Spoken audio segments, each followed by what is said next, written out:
Welcome to Cove Wellbeing and the My Trauma, Your Trauma series with me, Owen Morgan. I want to share my trauma journey and that of others. We will also look at the world of trauma healing, support and research, including guests who specialise in helping those overcome their trauma. My Trauma, Your Trauma is here to explore human experience.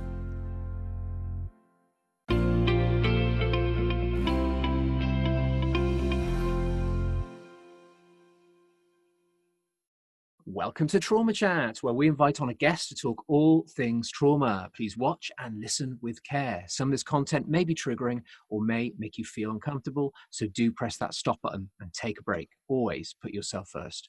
I'm a mental health advocate and a massage therapist. I've interviewed hundreds of wellness experts. I've also spent time with people who have amazing stories of overcoming wellness struggles. I myself have suffered with childhood abuse from childminders, severe school bullying, a deep depression in my 20s, and blackout anxiety, plus a life-threatening illness in my early 30s. I want to give a voice to those who can inspire others to improve wellness. So I'm really excited today. On the show with me, I've got Soph Beresford. Is that right, Sophie? Beresford? Yeah. Thank you. Just want to double check. Of Like I Care, a mental health blog. She's a mental health advocate and also runs her community platform, Like You Care, which is a space for people to share their stories of tackling mental health issues and low self-esteem. Also for them to share what they're doing to live happier and healthier lives. Welcome to the show, Soph. How are you today? I'm very good, thank you. I think the sun's expected to come out today, which will be wonderful. So very good. Yeah, I think we have to be very grateful for the unbelievable weather we've had for this pandemic, because obviously we're towards, I like to think we're towards the end of the pandemic, especially in the UK, but oh my God, we've, had a summer come early. So, Yeah, absolutely. There has to be something. And speaking of which, I know we spoke off camera about this, but how has lockdown been for you on a personal level? It's been, if I'm honest, when it was first announced, I think when you've got which we'll probably come on to later, when you've got a history of anxiety and depression, and I suppose the elements of a lockdown are quite scary to me because of that history. Originally, I was actually quite scared that I was going towards, or potentially could go towards, a relapse. So I would be lying if I said that wasn't a concern of mine originally. But I've actually coped a lot better than I thought I would, which, obviously I'm very happy about. But I think that, previous experience kind of helped with that. So not as bad as I was expecting is probably the long and short.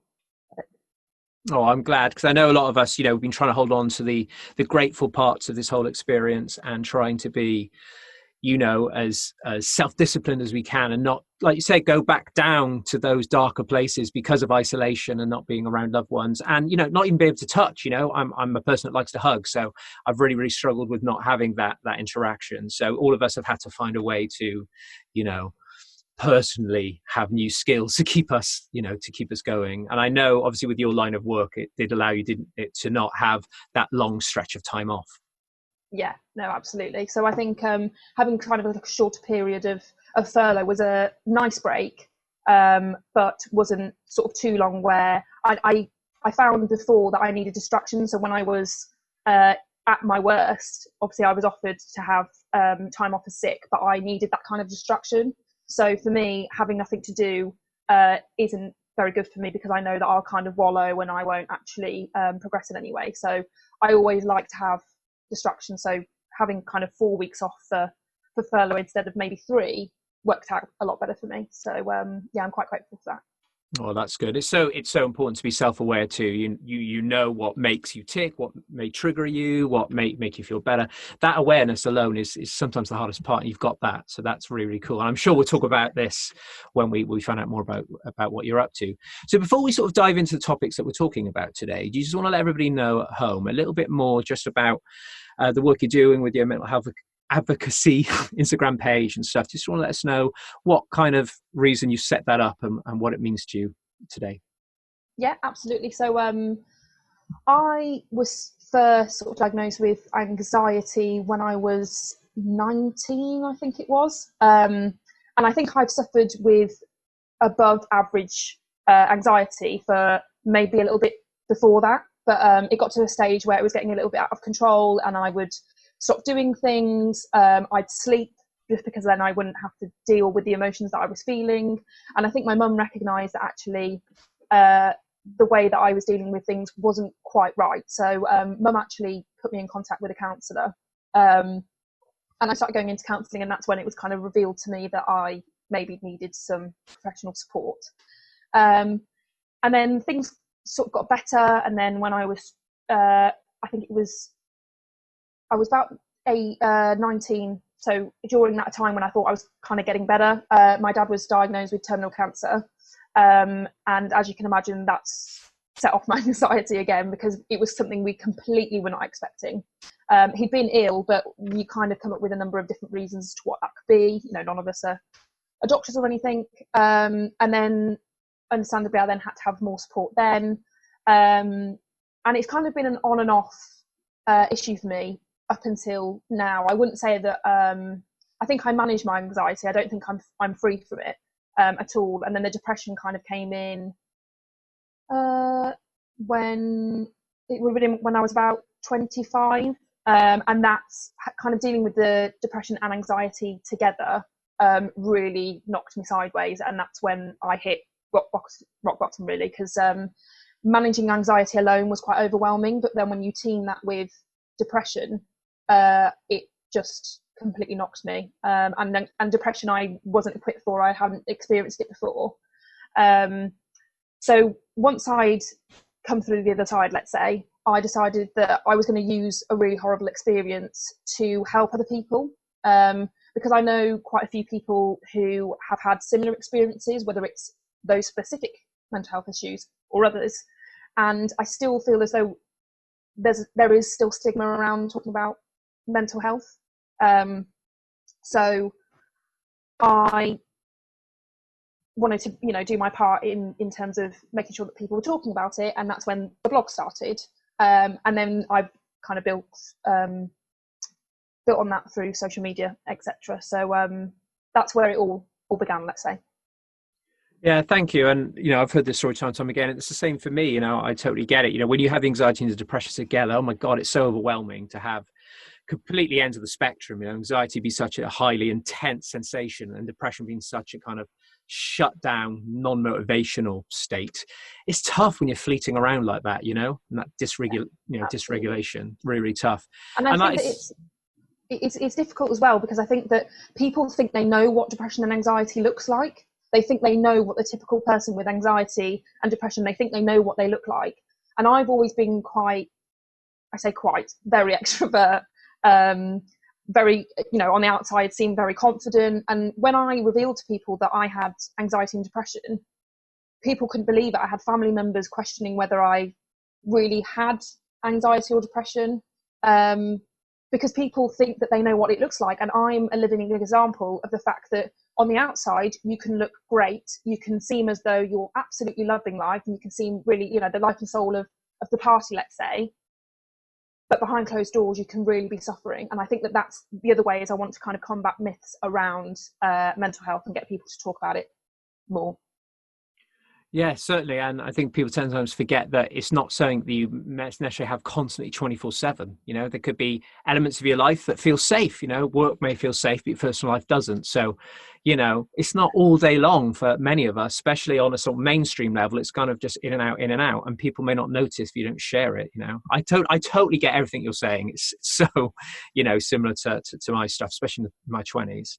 But it's so great that, people like yourself and everybody that I meet through this are setting up these amazing Instagram pages and blogs and trying to connect with an audience, because even though we're all kind of doing a similar thing, we can all have a different kind of audience depending on who we are, really. This is a men's health channel, but I know loads of women that follow us, but because they buy into our mission statement, or they buy into me, and people are going to buy into you and get you and relate to you. And it's people for people, not movements for an audience. It's people for people. And people take different approaches to it, don't they? Yeah. I'm very silly. I always say to people, if you get offended by people not taking themselves seriously, I'm not for you, because I am a very silly person a lot of the time. I got sucked into the whole TikTok thing. I'm not afraid to make an idiot out of myself.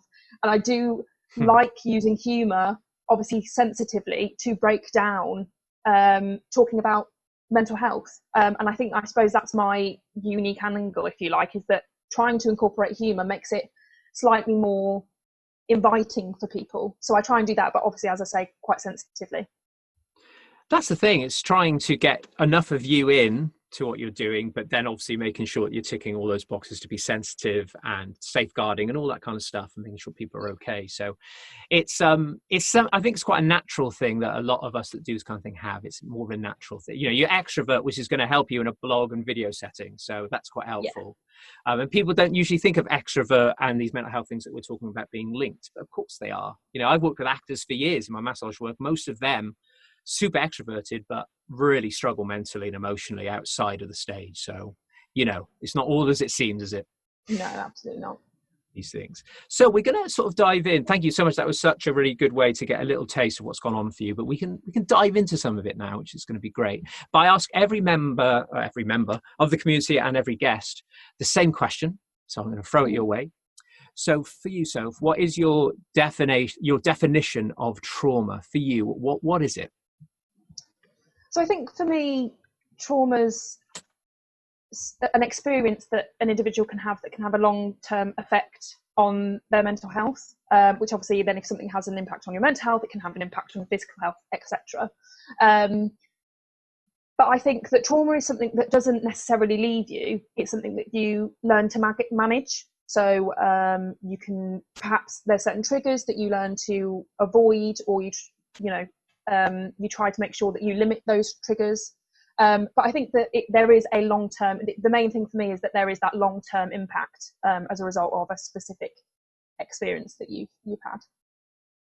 Yeah, thank you. Everybody gives me great answers because everybody's answer is relevant, and what you're talking about is there, you know, something that we carry through with us that's kind of in and around our being at all times, and it can be brought up and put away at times. But I guess the dream for all of us is to be able to process those traumas out. But Absolutely. that's an answer that's very difficult to give people because everybody's going to be different, aren't they, at the end of the day? Absolutely, yeah. Which is amazing. Thank you so much. So you kind of already touched on some of the struggles you had. So if we just rewind back to what you were saying when your anxiety sort of kicked in, what was your kind of version of anxiety? What did it feel like, and what did it kind of stop you doing, if it did stop you from doing things? So I think that it really came to the fore when I went to uni, and that wasn't necessarily going to uni that triggered it. I think it was an issue to start with, and then obviously being taken away from your safe environment, which obviously was my family home, it kind of amplified it a little bit more. And then my dad was diagnosed with cancer in the April, so obviously you start uni in September, so he was diagnosed in April, and I was already pretty anxious during that period, so I would try and avoid social situations. So I spent a lot of time in my room.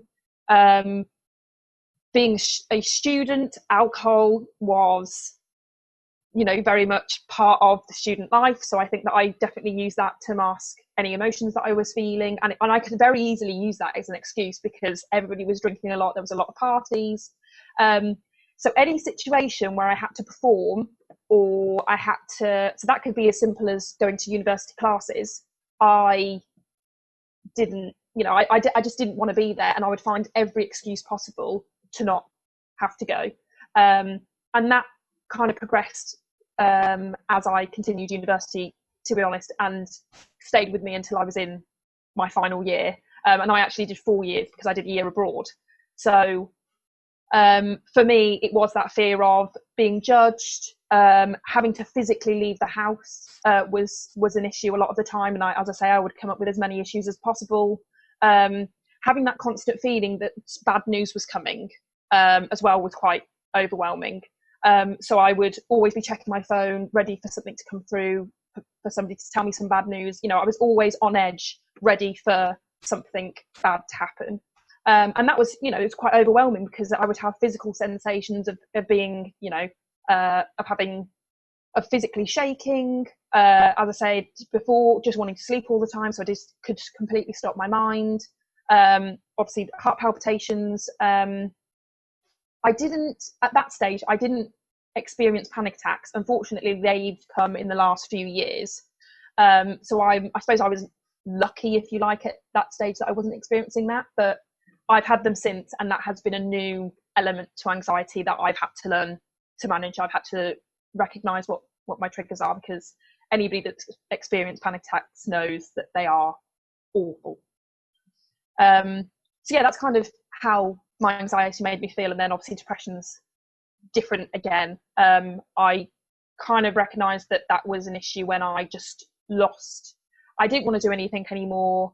I'm quite a passionate person, so to lose interest in everything that brings me joy was very unlike me, and I hid it for a very long time. I didn't things like I didn't want to go to the gym. I didn't want to even see my friends. That brought me no joy, and I love my friends to pieces. So not wanting to see them just wasn't right for me. Couldn't see a future. Felt really worthless. Convinced myself that people wouldn't care if I wasn't here anymore. And I just remember one day I went to go to the gym, and I'd spent half an hour crying in my room because I just really I was like, I don't even want to do this. I was really that's what made me realise I'd changed so much. And I remember sitting in my car and ringing my mum and finally telling her that I was depressed. And then thankfully got the support from there, really. So two very different, I think, because anxiety and depression often go together, people think it's a similar sensation, but they're, as we've discussed before, they're very different feelings, aren't they? So Yeah, thanks so much for sharing that. And I think, I think it's easy. People talk a lot about being high functioning too. So you can have anxiety, but be high functioning. So you can really struggle with social situations like this, but you still have to, pay your bills. You still have to try and pass your exam. So people can master this weird high functioning lifestyle with it.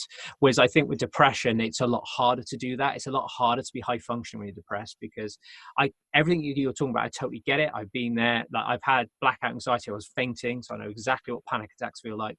But that depression, it's really hard to explain it. You've explained it really well. I try and explain it really well. But it's really hard, isn't it, to 100% sort of give people a sense of it, because people who've never had it are like, well, I don't get it. Why don't you just think about good stuff? And they're like, maybe that'll help over time. yeah, And then maybe you can and just get out, once you're out, you'll be all right. Yeah, okay, that might be true, but how the hell am I going to get out in the first place? People don't quite get that your thoughts and your belief systems just get so stuck in amongst the feeling of depression, and your brain, you have to battle your brain and your body when you feel like that. absolutely. I think it is hard to explain it, but we can only do the best we can with it. I think it is, and I think that if people are lucky enough, let's say, to have never experienced depression, it might, as you said, be easy for somebody to think, well, why can't you just think more positively? Or I've had people tell me that I remember admitting to a family member that I was depressed, and I said, I'm convinced everybody hates me, and I believe that nobody would care if I wasn't here. And they laughed and went, well, that's just ridiculous. And I was like, yes, but it's ridiculous to you because you're not experiencing what I'm experiencing. And obviously that didn't make me feel any better. And I know that they were trying to do that to provide some support, to say, that's silly, listen to me, everybody loves you. But when you're in that headspace, that's not very helpful, because it makes you feel even more worthless, that you're being controlled by the thoughts in your head. So I think sometimes it's like when people have anxiety and people say, just chill out. That's not very helpful, because if I could just chill out, I wouldn't have anxiety, would I? So I think sometimes people have the best intentions, but they just don't quite get it. So there's a lot of educating that we need to do, which obviously I'm kind of trying to do through the blog. Yeah, I think shared, lived experience and all that kind of stuff is the key, really, for people to go, oh my God, she gets kind of what I've been through. And that level of connection alone is quite, on some level healing, because you're like, okay, there are other people that get this. So sometimes when you feel like that, you do have to find a tribe that kind of gets it, rather than trying to convince the tribe you already have you don't get it. You're better off. They're still there, and they'll be there when you come out the other side. But I found that I had to reach out to other new friends who kind of been where I've been. And that really, really helped, I think, to have that level of relatability. But what's interesting enough, we talked about thoughts and belief systems, everything else, that your brain, the stories that you tell yourself in your mind, are very much evoked by the emotion and the feelings that you have. So if you're feeling crap and low and worthless and all this kind of stuff, your thoughts and beliefs will shift and change, and you will literally believe that no one cares if you're around. You believe it because your emotional state is feeding you that level of thought process. So when people, like that person said to you, they don't get that bit, I don't think. That they call it story follows state. So the story you tell yourself follows the state you feel in. So people need to think more about that. It comes up on our shows quite a lot. So obviously everything that happened with your dad is tied into this. But before we sort of dive into that, because I really want to talk about the importance of looking after ourselves as we care for others who are going through trauma, because Mhm. trauma will follow trauma. If someone you love Yeah. is in a trauma state, it will traumatize you too. That's obvious. So we'll Yeah. go into that. But what did you use, or what tools did you use to sort of move more to a weller space? Was it certain therapy styles, or what was the master plan? How did it unfold? I've used a number of things, to be honest. So I started off with counselling, and when I went to the GP, that's where they wanted to start. And I think a lot of people, when they start on their mental health, I don't like the word journey, but I'm going to use journey because I can't think of another word. But when they start, the GP will say, let's go with counselling first. And I think subconsciously, it's never been kind of drilled into me, but I think subconsciously I've been brought up to not see medication as an option. So I tried counselling for 6 years on and off, and I probably had about 6 different counsellors, I think. And I tried the CBT over and over again. I really did give it a go. And I know other people that have had CBT and it's worked wonderfully for them. My problem was that CBT worked for me whilst I was having CBT, and then obviously once you're kind of let go to, I get to the end of the 12-week course and it'd be like, you've really improved. And I think, do you know what? Yes, I have. And then I'd go off out, and before I knew it, my brain was unpicking everything that I'd learnt. And it didn't also teach me about where it originated from, which I think for me, I'm a very curious person. I need to know the answer to that. So I was really lacking that. So when I had my worst spell, when I got diagnosed with depression and obviously had the anxiety, I went to the doctors, and it had gone too far really for me to have counselling. And they said, there's 12-week waiting list, which we could talk forever about how there's more that needs to be done for mental health services in the UK, but that will be a very long conversation. But 12 weeks is not acceptable for somebody that's in a mental health crisis. So they said, let's try medication. So I started doing that, and it's the best decision I've made for me personally. I understand that different approaches will be different for different individuals because we're all very different in how we respond to things. But for me, medication was the real game changer, combined with counselling. So the two complemented each other perfectly for me. And the last counsellor I had, it was telephone counselling, and I thought, what a load of rubbish. This is never going to work. It's telephone. I can't see the person behind this. This is going to be a complete waste of my time, but I'll do it as a tick box exercise. And they were absolutely brilliant. I don't even think I had them for 12 weeks. I think I had them for 8 because it was part of an employee assistance program through work. And she was wonderful and finally gave me the answer to where a lot of my issues stem from. And she said, I don't think that your dad being ill is the cause at all. I think it amplified it, but I don't think it's. And she said that she felt that I've learned to process that quite well. But it was actually to do with the relationship that I was in at the time that set it off originally. She said, as a professional, that's where I'd say it all started, and then everything's kind of built on top of that. And no one had ever said that to me before. So I think that was really helpful, having somebody really listen to me and figure it out and give me the answer that I needed. And since then, I've made steps to remove people from my life that I don't need in my life, and it's just it's significantly helped. So the two combined, I think, has really worked for me. Wow, that's really amazing that counsellor came along at the time you needed it, and it just shows the importance of the therapeutic relationship, having someone that sees you and gets you. That I think that's more of a human quality rather than you were trained to be a counselor. I think you can't just be trained to be a counselor and be a good counselor. You have to be able to see people for all of who they are, and be willing to unpick the stories because we all walk into a therapy room with a shitload of stories. So, oh, Yeah, this happened to me and this happened to me. It was obviously that. And then the counselor says, yeah, you're probably right. It probably was that. And then you deal with that trauma, and then you walk away still feeling like crap. More, yeah, not a bit better, obviously, but realizing that actually your whole life is a catalogue of events and relationships and communications and incidents. And it's a more holistic thing, it could be a load of different things all built up together that have yeah, eventually absolutely. burnt you out and then created this issue with the body. So I'm just so glad that you were able to get that. And like you said, there is definitely a place for medication. I think it's a good thing for reducing the level of the stuff that we're feeling, so we are more able to get help. Sometimes you go in really raw, it's very difficult to be held in a space by somebody. The medication can take the Yeah. edge off, so you can start to approach it a bit safer. Yeah, and I think that there is a bit of hesitancy when it comes to medication, because people think once you start taking it, you're on it for life. It's a medication you will never break free from. When actually, and I'm sure she won't mind me saying this, my sister was on medication on the same dose that I was on for different reasons, and she's now off them completely. So it is possible. It's not, you're not on them forever. Yes, it's difficult, when you kind of adjust and you come back down, but there is this fear that once you start taking them, you're addicted for life. But that's not necessarily the case. It's very different for different people. So I think combating that myth is really important as well.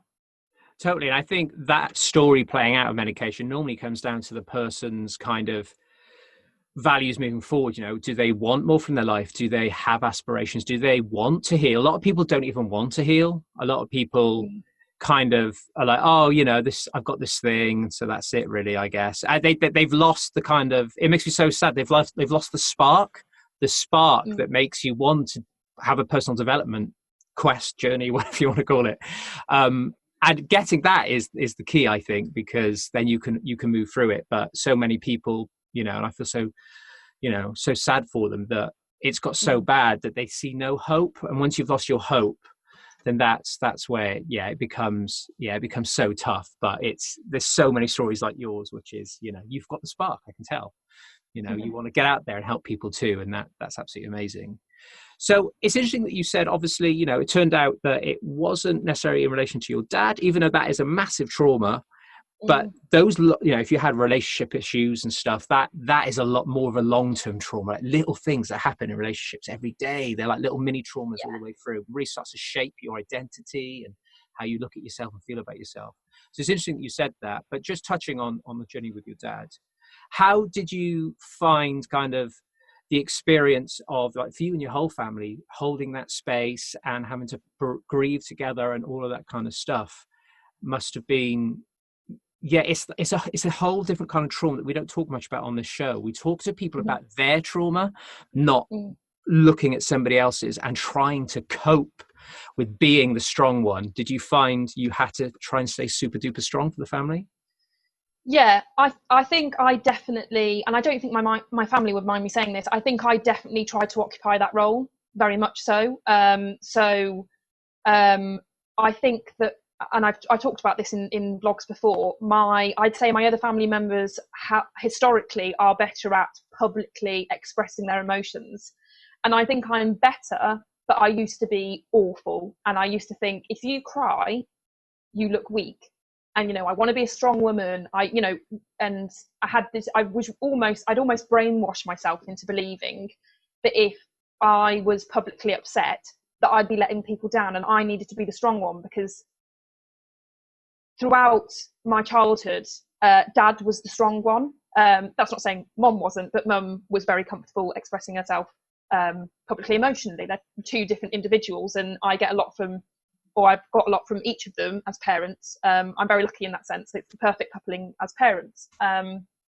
But I really struggled to express myself. So I remember there was a day where mum told us that dad was terminal. And it was me, my mum and my brother in the room. And mum was quite shocked at how emotionless I was. My brother was, he wouldn't mind me saying this, but he was very hysterically upset, obviously, as you would be if you were told your dad wasn't going to survive a cancer diagnosis. And I just in my head, I can just remember sitting there and thinking, don't cry, don't you dare cry. And it was constant battle in my head of, do not express any emotion. How dare you, you know, if you want to be the strong person that you say you want to be, this is not how you achieve that. And I think also because Dad was so ill, I felt as though if we all went into the room, especially when he got to the hospice, if we all went into the room visibly upset, I kept putting myself in his position and thinking I would want people to, you know, I would feel awful if the people that I loved the most were walking into the room really upset. So I wanted to be the one person that was like, it's fine, everything's fine, you know, let's pretend, let's live in this bubble where everything's fine. But what I didn't realise is I was then convincing myself it was fine. I was convincing myself that there wasn't a problem, that, you know, nothing was really going on. I was going about my life normally. So, you know, I always say to people, my best advice, if you have somebody that's terminally ill, is to process things in your own way, obviously, because everybody's very different, but just really recognise the situation and realise that those final months really are the final months, and cherish those, because I think that sometimes at points I was so delusional about the fact of trying to be positive for Dad and trying to be all emotionless that actually there's a few things that maybe, when I think about it in detail, maybe I would have wanted to have said a little bit more. And I suppose that I don't know if trauma is too much of a strong word necessarily to describe that, but, you know, I live with that for the rest of my life now, that, you know, potentially did I make out to Dad that I wasn't bothered about what was going on, when that wasn't the intention, if you see what I mean. You can get yourself into a real rut when you think about it too much.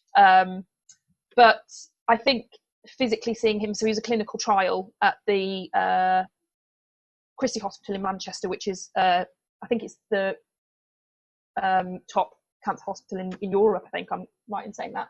So he signed up to be a clinical trial for immunotherapy, and a lot of people have immunotherapy now. It's in kind of mainstream cancer treatment in comparison to where it was when Dad was a trial back in, I think, 2012. And that was seeing the parent in that state. Obviously, when it's a trial, it can have any reaction. Your body can react in any way possible, and it was really intense and awful. And I wouldn't want anybody to see their parent the way that I saw my dad in that situation. Same as a hospice, you don't want to see your dad in a hospice when he's 45, do you? You know. So I think that we all learn to cope in different ways, but I personally, on reflection, do I think that it was the best way for me to cope? Probably not. And I'm kind of learning to process that and learn that there isn't actually anything I can do to change it now. So I suppose that's what I do. You know, I process the things that I've seen in a different way, and just make sure that I'm not putting myself in a situation that I can have, you know, set triggers that bring back, you know, the not so nice times of having somebody who's had a terminal illness.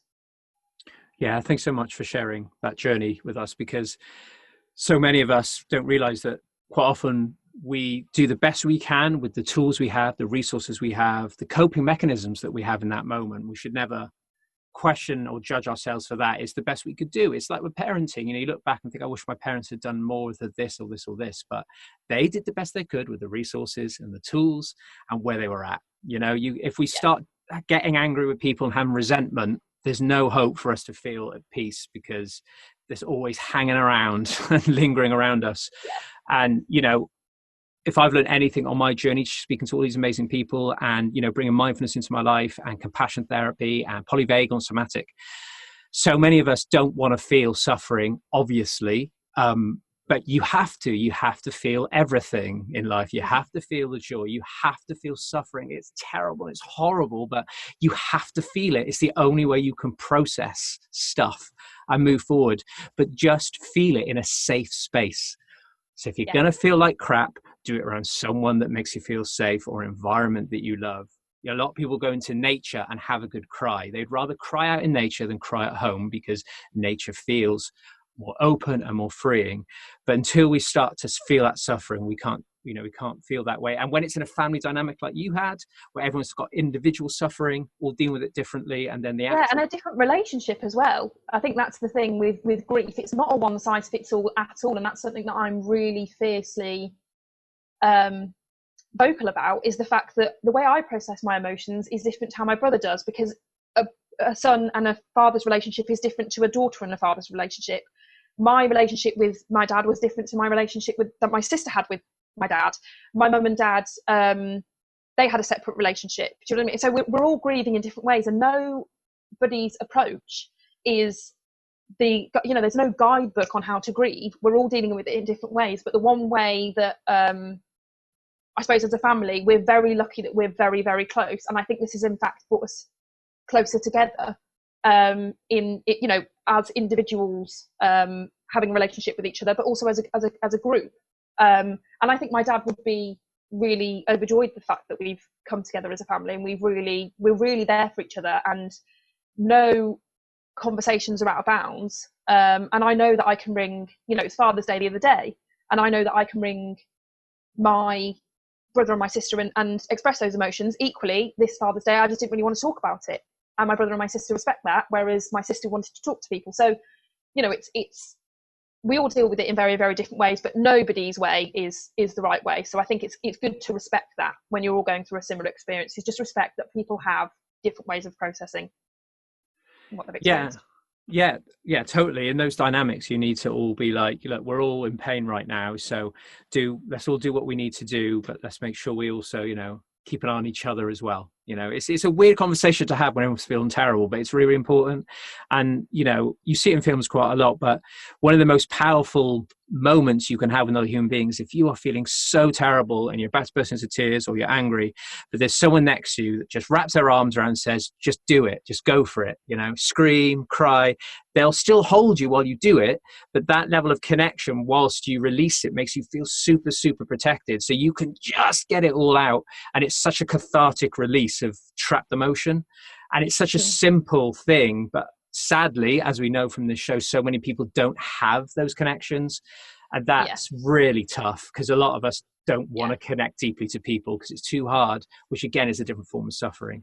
So even though this is seems like it's getting quite depressing, our conversation, it needs to be talked about, and the feeling of these emotions is so key. And it sounds like your family, through if your dad is your binding agent, I guess you all have that which connects you. If you have those dynamics, say I love a particular idol or mentor or author and someone else does, we're binded together with that same love for that person. So that's kind of how you can start to build little webs of tribal love and all that kind of stuff. Absolutely. I just thought I'd lighten up there with some tribal love. To throw that in there. So I just want to thank you so much for sharing that with us. And obviously this is a men's mental health podcast, but the whole point of this show is just to hopefully encourage men to listen more than anything else. But I know we spoke off camera on Instagram and stuff about a really interesting subject that I have never actually brought up in 3 series of this show, which is men have a lot of crap going on, a lot of mental health issues, emotional stuff. We know all the issues there. We know all the stigma. We know they're rubbish most of the time at reaching out, but we're trying to correct that with movements like mine. But then also you've got women who go through the same struggles, who may deal with it differently, may have different challenges to men. And I think there's a bit of a split. How can we all hold each other? How can men and women help each other through slightly different styles of mental health? So when you mentioned this to me, I was really excited because I thought it'd be a really, really cool thing to talk about. So, what are your thoughts on how kind of men can look to support women and women to support men? How do you think we can navigate that quite complicated situation? Yeah, I think I've actually had, so sometimes I put stuff out on Instagram saying, I'm going to answer some questions over video just from my perspective, not an expert, but this is my personal advice from all the experiences that I've had.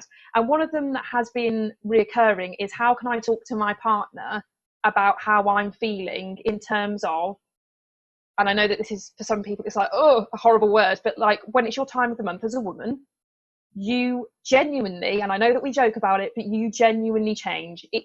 Hormones have such a significant impact on your body physically and mentally that people underestimate it. So when we are, I've had it recently where something that would normally I'd laugh off, I was crying my eyes about. And it's not, it sounds ridiculous, but it's not until a couple of days later I was like, oh, okay, I'm really hormonal because I'm due on. It's had an actual impact on your emotions and your ability to think independently. And as I say, I know we joke about it a lot, and you know, there's some like humour here and there is absolutely fine. You know, I personally don't take offence to it. But I think sometimes people think that's it. It's just a joke, and it really isn't. You know, you can look into, there's a PMDD is a genuine thing, and it's something that I'm hoping to interview a lady about in the near future, which is when your hormones and your period have such an impact on your mental health that you can have real intense periods of depression. Some people have suicidal thoughts. You know, it has your hormones really can affect the way that you function as a human being. So I think that maybe being a little bit more understanding, learning to communicate, not just women with men, but also men with women. You know, if something that they've done has upset you slightly, maybe being a little bit more understanding, but if it's really, you know, out of order, then maybe expressing that. I think that the answer isn't just letting women be exactly the way that they want to be and call you what they want to do, and, you know, do whatever they want to do and blame it on hormones. That's not what I'm kind of promoting here, but that there needs to really be that honest, open dialogue, and also a lot of empathy and a lot of understanding, because it is genuinely really difficult. The physical sensations alone are awful. Any woman listening now will be nodding along and probably laughing, because they really are terrible at the best times. But also, I think just listening and communicating is really important, and genuinely listening, and not, for example, crying is just a really obvious, I suppose, emotion that women get during their time of the month. Without saying, what are you crying about now? Sometimes it isn't anything. Sometimes it's the tiniest little thing that can set you off. And just accepting that that's, you know, you haven't done anything wrong as an individual. Anything could have triggered that. But just letting them have that space and giving them a safe space to be able to express that is really important, and supporting them rather than making them feel stupid. So yeah, I think that those things are really important. And understanding, communicating and listening, I'd say the three most important things. Going both ways. Yeah, certainly. I mean, the communication thing is massive. You know, me and my partner have an unbelievable communication style, which always keeps us, even if, you know, we get triggered by each other for some reason, it's repaired straight away. Because we get that. And what you talked about there, interesting, kind of covers the spectrum of behaviors and actions sometimes don't actually mean what they do mean. As we know, people snap about something really unimportant when really it's a deeper rooted issue from in the past. So I'm talking more about from a more trauma perspective here. So, you know, we see it time and time and again. It isn't actually the thing that they've got a problem with. It isn't how you know, close the door on the car or this. It's really stupid stuff that sets it off. But similar to what you're saying is that behaviors can shift and change based on how you're feeling in your body, whether you're feeling uncomfortable, whether you're feeling fine. Your behavior shift and change. It doesn't mean we are the behavior, or, oh my God, you're starting to behave like this. What's wrong with you? We're not the behavior. That's coming from a place in that moment that we are in. Yeah. So I'm sure for so many women, you know, so I say for so many women, that behavior will shift and change. And if a guy's like, hey man, what the hell? Like, what's wrong with you is not helpful, because their behavior isn't who they are. They weren't doing that last week because it isn't a behavior that's normal for them. So, and I think sometimes, again, people use it in a joke way, but using that against women as well is very helpful, because, you know, people can say, oh, is it your time of the month? I know that sometimes people can think that that's it, depending on the relationship you have with that person. Like, I know my brother said that to me in the past, and I've been like, shut up, that's not the case. But using that against people, sometimes there is, I know I've experienced an element of shame of letting my emotions overtake me during that period.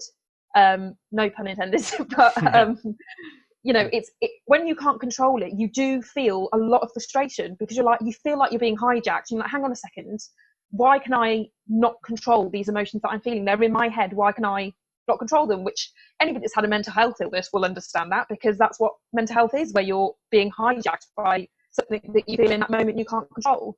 It's exactly the same for when you're dealing with an imbalance of hormones, which I think people underestimate the amount of hormones either being pumped into a female body through contraceptives like the pill, etc., but also the fact that our hormones do change during that period. So actually, instead of adding to the potential, I don't know if shame's the right word, but it's the first one that kind of jumps into my head, or embarrassment that we feel during that for how we act on reflection, rather than adding to that, kind of understanding that we actually can't help it. We're trying hard to do it, and we will feel silly probably in the future on reflection, but just kind of understanding that we are really trying to be as, I don't want to say normal, but that, I suppose in this conversation that kind of fits. We very much feel out of our own bodies and out of our own minds in that period. So understanding that and supporting us rather than adding to it is what I think all women would agree is essential.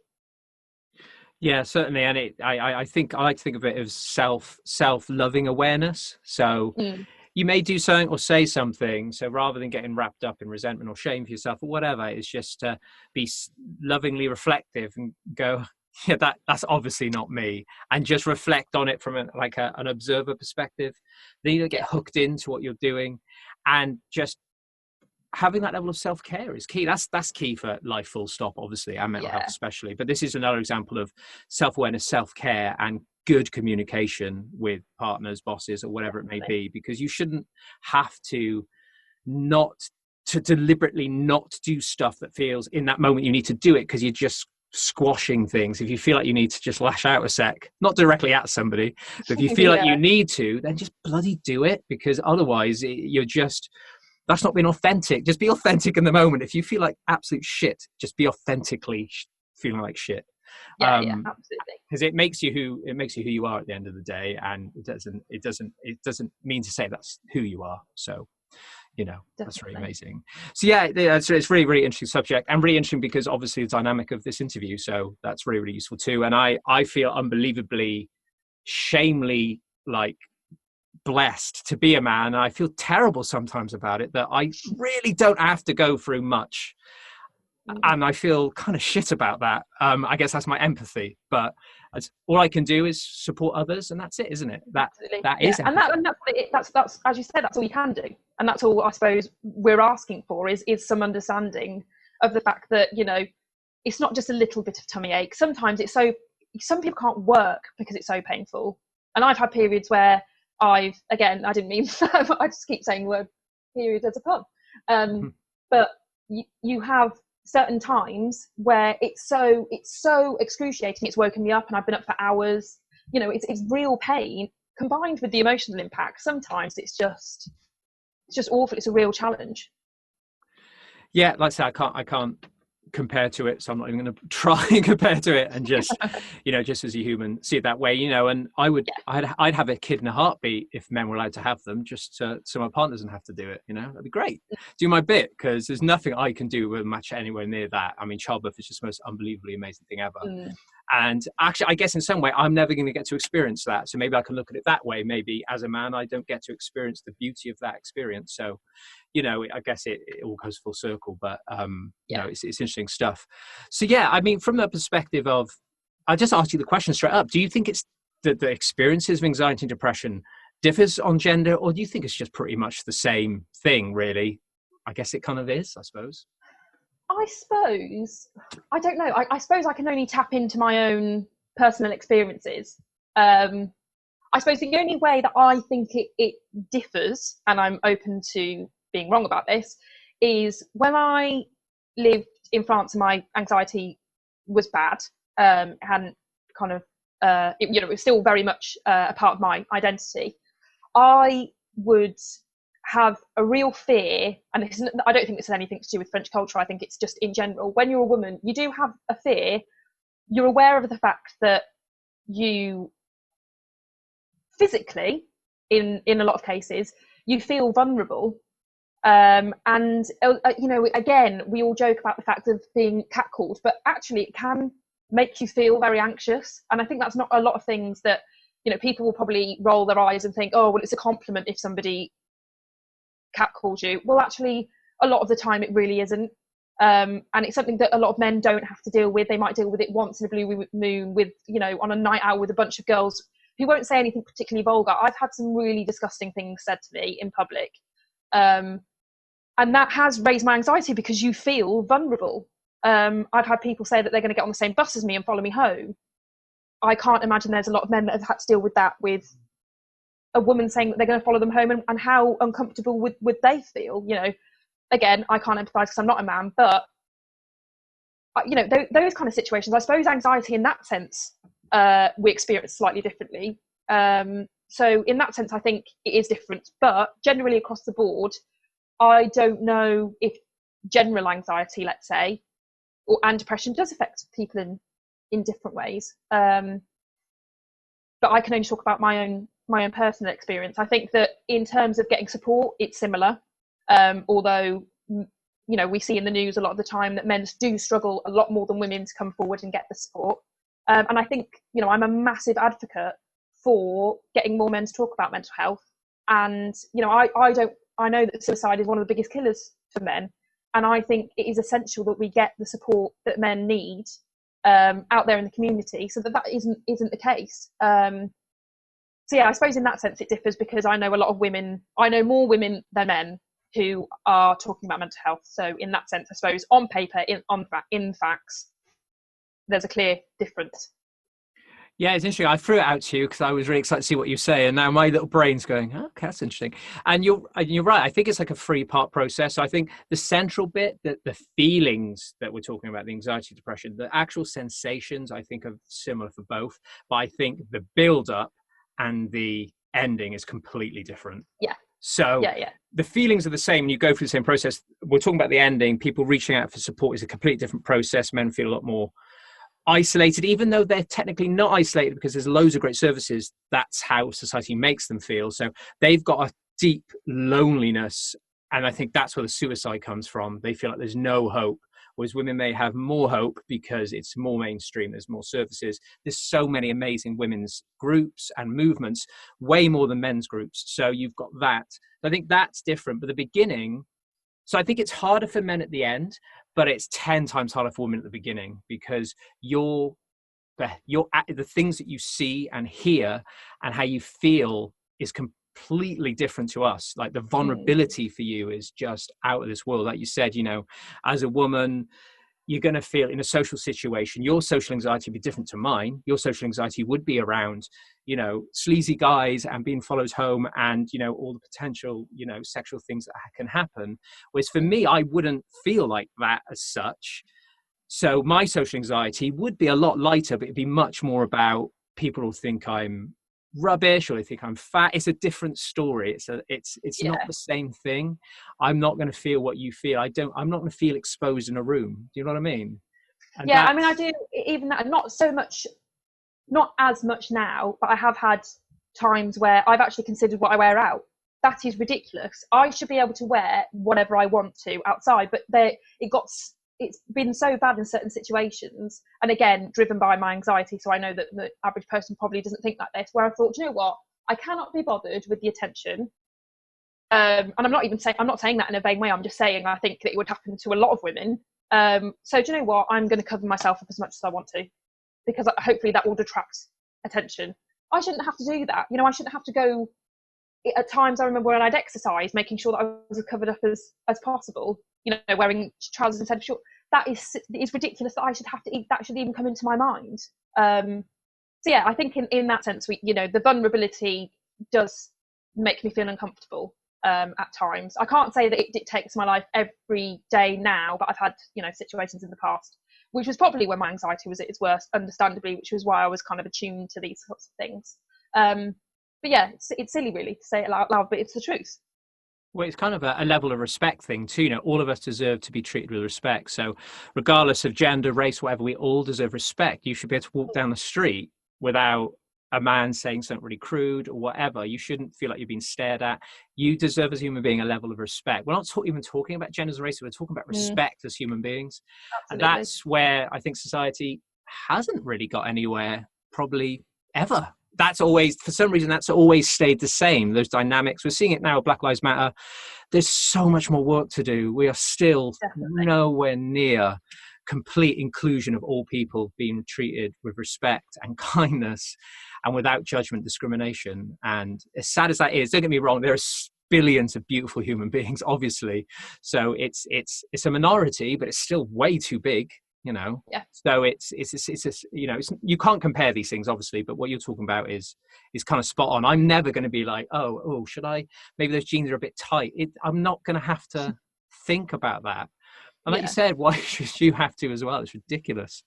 So anyway, so I'm getting a bit passionate now about these topics, but it's because my main we need more people being passionate about it. Basically, that's what it comes down to. And I always think, you know, I love a joke as much as the next person. However, when the joke is at the expense of somebody feeling comfortable, that's when it's, to me, no longer a joke.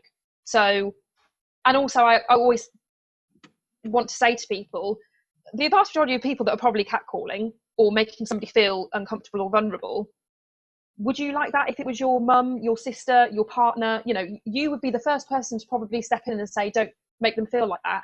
Why are you making somebody else feel like that? It doesn't matter if you're not connected to them in some way. You know, it's just being a decent human being. Just be nice to each other, you know. Yeah, I think it's very easy for us to, we have our friends. I always find it's interesting. Isn't it funny how you have like this group around you who you just love so much and respect, and you would stick up for them. If they get in a fight, you jump in. You've got all this, but then you've got a whole other group of people feeling the same way. But those two groups of people will fight. And that makes no sense. You've all got values about protecting your group, but you have no values for protecting that group, even though we should all be a group. It blows my mind how we see strangers as not human to us somehow. Yeah, and we're seeing that, as you say, we're seeing that at the moment with everything that's going on. So yeah, I'm exactly the same. I just really don't get it. Some of the things that I've read on social media, I just think it just blows my mind how somebody can think like that. It really does. It's weird. It's come from a place in them that they think is right, and they feel safe in their group. And I'm like, we should just all feel safe together. We're all animals. We're all an animal species. But I put it down to, we're just too intelligent and aware for our own good. If we were just animals, this would be so much easier. Proper animals. But I think we're too evolved to cope with the dynamics of social engagement, I guess. Which again, let's try and lighten up this conversation quick. Though I honestly, I'm so grateful to have had this conversation with you, because it's so powerful. So what would be your insight to the audience today listening?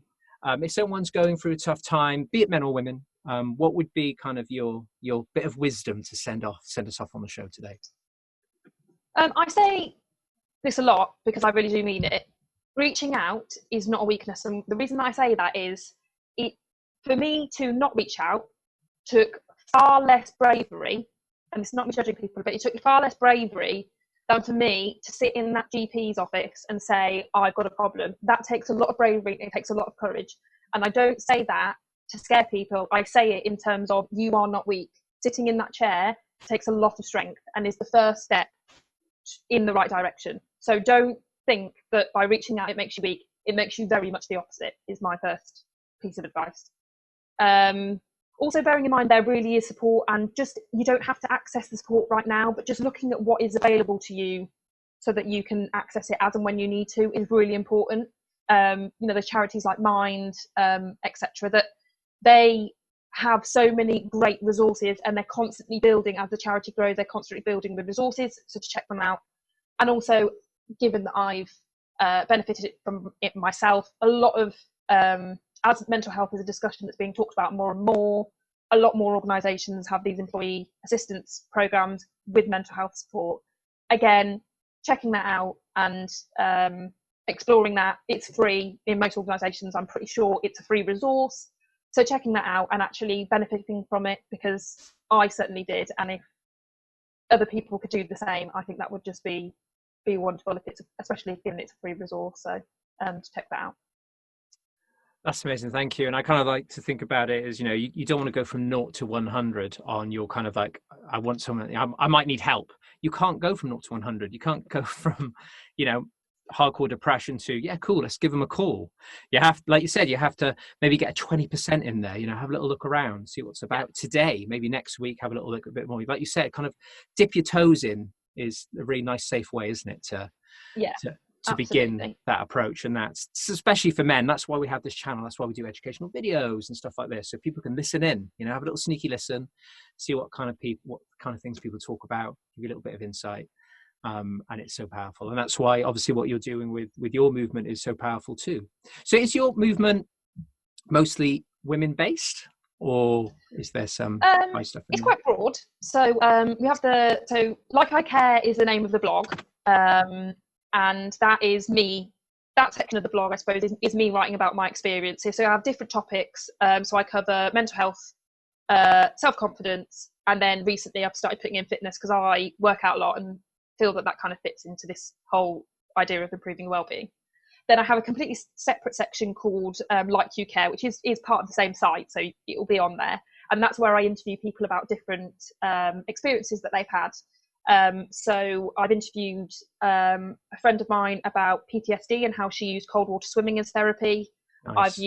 I've spoken to a lady who is absolutely fabulous, just to say that, but she talks about postnatal anxiety, because we talk a lot about postnatal depression, but postnatal anxiety isn't a term I think a lot of us talk about.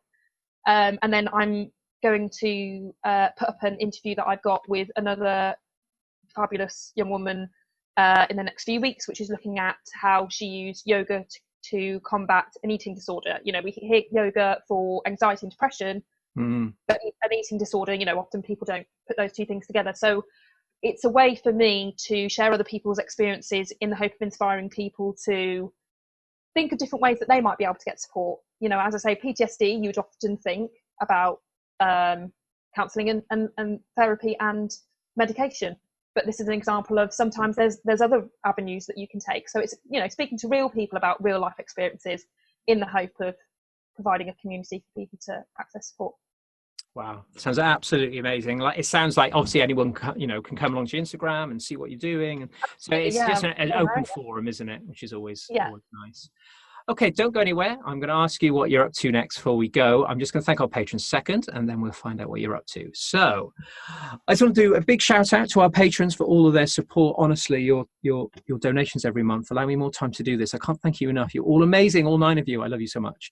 I want to thank Michael Morgan, Emerald McLeod, Maggie Palmer, Roland Chesters, Hannah Irvin, Karen Goodson, Julie Ferris, and of course the amazing Stephen Truelove and Darren Osborne, who are my co-hosts on our other chat show, the Man Cove Wellbeing Talk Show.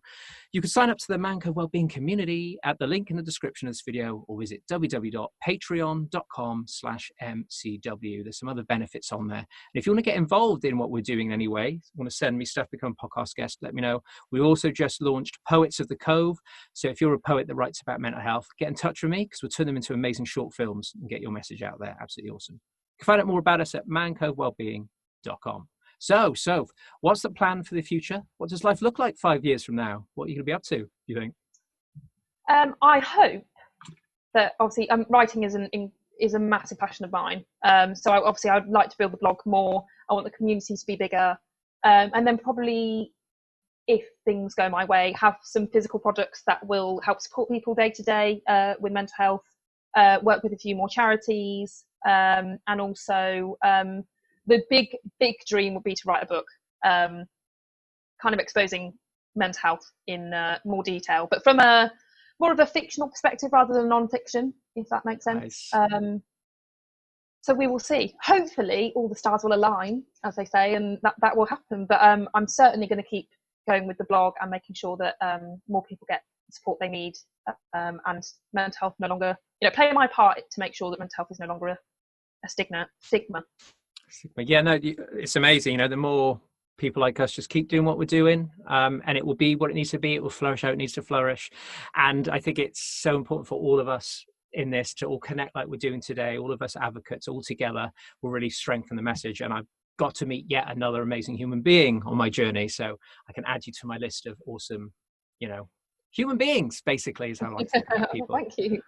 Which is amazing. So, your most active places, obviously you've got your blog website. Is Instagram your main social media place to be? Yeah, definitely. That's where you can see me just posting stuff and also being an idiot. So hopefully that brightens your day. Yeah, I've been looking at some of the TikToky singy stuff. It's been really, really cool. Because I always check people out before I bring them on the show. I thought she looks like fun. Yes, so have a good time. Yeah, hopefully that's the word I hope people will use when they look at the page. Definitely amazing. Well, thank you so much for joining me Thank today. you so much for having me on. It's been amazing. I hope this has been really useful to everybody at home. I just want to thank everybody for all who support us, share our videos, watch our stuff. Our podcast stuff is going crazy at the moment. So many downloads every day. After 7 months, I'm like, oh my God, we've done it. People are actually really engaging in it now. So thank you so much, everybody. We're going to be back next time with some more wellness chit chat. I have some unbelievable guests coming up. And of course I do, because people are amazing. So come and check that out and subscribe to our YouTube channel. Have a wonderful day, everybody. Stay safe. I don't say stay home anymore because it's changed here in the UK. But support your friends online. And I will see you next time.